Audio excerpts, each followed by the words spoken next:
G'day guys, my name's Josh. You can call me JaWoodle, and welcome back to JaWoodle Park in 7 Days to Die Alpha 17, where I am here for what is possibly going to be the longest and biggest build that I have ever done. I mean, it'll be edited down for you guys, but for me, this is like the next 6 hours of my life. That's what I'm kind of expecting. I was going through JaWoodle Park just the other day because the world was slowly dying. There were too many things and the world was eating a giant dick. So I was going through the world, getting rid of every electrical light, turret, motion sensor, everything, anything that's in the world that is taking up like brain power for the engine. I went through and got rid of. Like the vulture towers now are just cages. Everything that was inside has been gone. And as I was moving around in JaWoodle Park, I realized that this has got to like theme park level build. There's so much stuff within this world that I was like, you know what would be cool if you could take like a trolley ride around JaWoodle Park and like, you know, experience it. Go through and see all the sights, look at all the attractions, do all the things that you do in like Disney World, but in like Zombie World instead. And that kind of got me thinking down that rabbit hole until I eventually ended up thinking that the best way to see JaWoodle Park is very fast, very briefly, and also on a bunch of windy roads. So I decided that the JaWoodle Park tour is going to be a mother flipping racetrack. I'm going to build a racetrack through JaWoodle Park. So then, I don't know, for me personally, first of all, I'm going to drive it to see if it's first of all possible. But then I think, like, down the track, I'll invite other people to come and join me on the server and race against me. Start doing, like, a 7 Days to Die, Grand Prix, Formula 4x4, Formula 7 Days, Formula Zombie, there we go, that's not good, Formula Z races in 7 Days to Die. That sounds like an awesome idea, but to do that, I'm going to have to start building my very own racetrack. So I got in touch with the modder extraordinaire, Mayic, and he made me some roads. Some roads I can go through. I've got like a flat piece of road. I've got a one with a bit of a ramp to it, so I can actually go up some of the slopes. It's got just a mild ramp, not steep enough to fuck up the Jeeps, but steep enough so I can actually get up some things, use that to my advantage, and some corners as well. So I have all the things I'm going to need to build myself my own custom racetrack, and I'm so freaking excited. I wanted to do this for so long. I'm gonna make the start-finish line right at the JaWoodle Park gate. So like when you're sitting there waiting for the lights to go out, you can sit here and look up at JaWoodle Park, welcoming you into the world that I have created in here. So this is where it's all gonna start off. I'm just gonna get rid of these ones here, just along there. So look, even when you were like building with wedges, the angle on the 4x4 Jeep would still get hit, and so you would still do damage to both the Jeep and the road, which isn't okay. In Formula Z, you can't be doing that shit. So I'm gonna get the first of my little ramps, go like this, turn it around just like that, get that lined up. Oh, it's hard to see. It's hard to see, but that's okay. We'll figure this out. Right in the middle.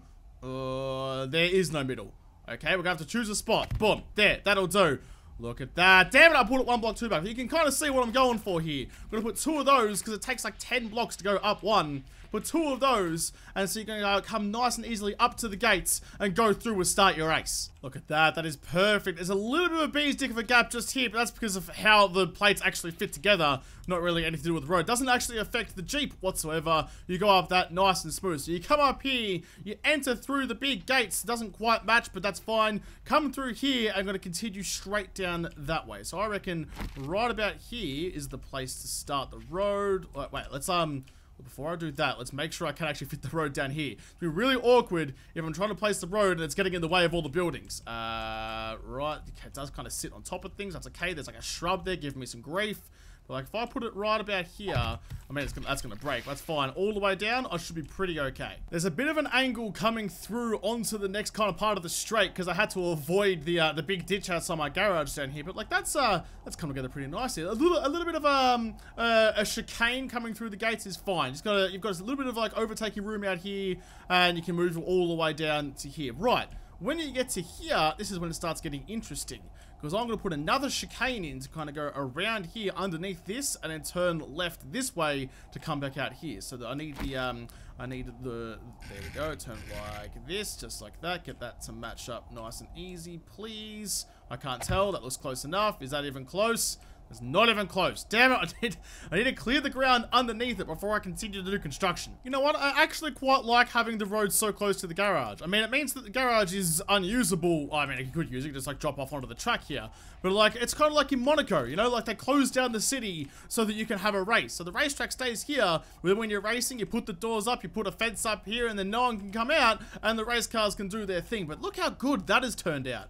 That has turned out like an absolute dream. I put some asphalt on the corners because, you know, it's you don't want to be able to cut just a little bit up onto the curb, but I want to make it so that you don't actually want to cut the curb. So maybe I'll get some stainless steel wedges, wedge tips, just like that. In fact, do I get, maybe I'll get, oh yeah, maybe I'll get like the angled ones. And I'll actually make my own like kind of rumble strip. So if you try to cut the corner, there's a chance you might just like dig your spikes in and you'll lose all your time. So it's risk. Everything has a risk and reward. You might go a little bit faster. You might stop dead in your tracks. You never know. Look at that. That turned out perfectly. That's exactly what a rumble strip looks like. I mean, an actual rumble strip has like the red and the white parts are like an inch different in height. So like that's what makes it give. That's why it's a rumble strip, because when you go over it, it rumbles. But that has turned out absolutely perfectly. I'll build another one of those just over here. So like, yeah, you can't quite cut it, but you could if you really wanted to. 1 or 2 tires up on the lip won't be too bad. Come around here, continue on this way. Oh, this is coming together so nicely. I love this. So this is the important part. I've got it to line up pretty well, and this is the first like altitude change since the start. So you come around at this chicane here, don't cut the corner, because then you drop down and go 1 block down, because I'm going to bring the racetrack down in front of all these buildings here, and down there you can kind of see it now, the gravel path. It's going to go from being tarmac to being gravel. Formula Z does not have like these well-built, nice, smooth racetracks. It is a half rally, half tarmac, was just awesome race. So you're going to come down to here, which is 1 block shallower than it was all the way up there. So I started it down early, so the whole like back straight, I guess this would be the back straight. Maybe this is the front straight. I mean, that's the start. And I was like, yeah, I'll call this the front straight. Why not? Why not? It's at the front of the base. So the front straight is going to be 1 block lower, which means I can build some other cool shit along the way. But I just need to make sure that this is all going to line up when I put the track in. So you need to turn, damn it, you need to turn that way. If I just get you to line up like about there, let's just see if it's going to be good. Oh, it's going to be tight. It's going to be real tight. Oh, I might have to make some minor modifications to this space. I don't really care about this space. Maybe I'll just make it a little bit shorter just because I can, just to make the racetrack a little bit better. I tell you what, having these road pieces makes my life so much easier. Like, I would have had, like, each one of these is like 20 by 10, I think. And if I had to place each one of those blocks like myself, like out of steel or concrete or something, that's 200 blocks, like 200 like placements this road piece is saving me. That is an absolute dream. Mate, if you're watching this, I love you. Thank you very much. You make my life a dream. Look at that. That's going to be a tough area. Like, you're going flying down this front straight here, then have to brake real hard, because that is a very sharp left hook. I mean, that's the way racetracks work, though. It's not all about going fast. Sometimes, like, slowing down at the right opportunity is the right way to drive as well. That's how you win. So, like, braking is just as important as acceleration. So, you get down here, you turn left, you come through the secondary gate, which isn't nearly as impressive as the main gate, and then you come flying up the outside path out here. I've actually gone in.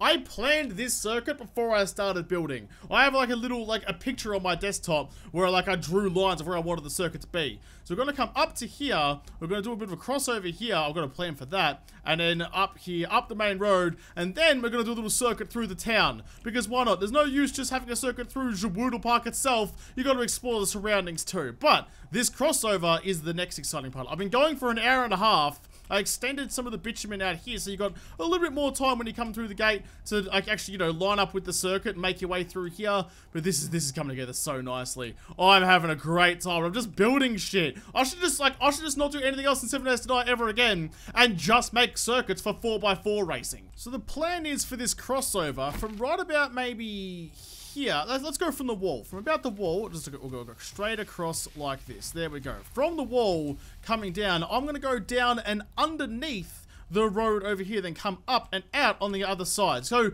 just like I was talking about before with Monaco, where, you know, the racetrack like closes the buildings and makes all that kind of stuff happen, there's a tunnel section in Monaco, one of the most iconic sections of the whole racetrack. That and like the pool and the casino, and actually no, the whole racetrack of Monaco is pretty iconic. Anyway, but the tunnel is a very well-known part, so I figure, hey, why don't we just copy it completely and give myself a tunnel over here as well. So I'm going to tunnel down through here. I'm not sure if this is going to be enough space to use my my gradual slope to get down. Maybe I'll just make a big drop.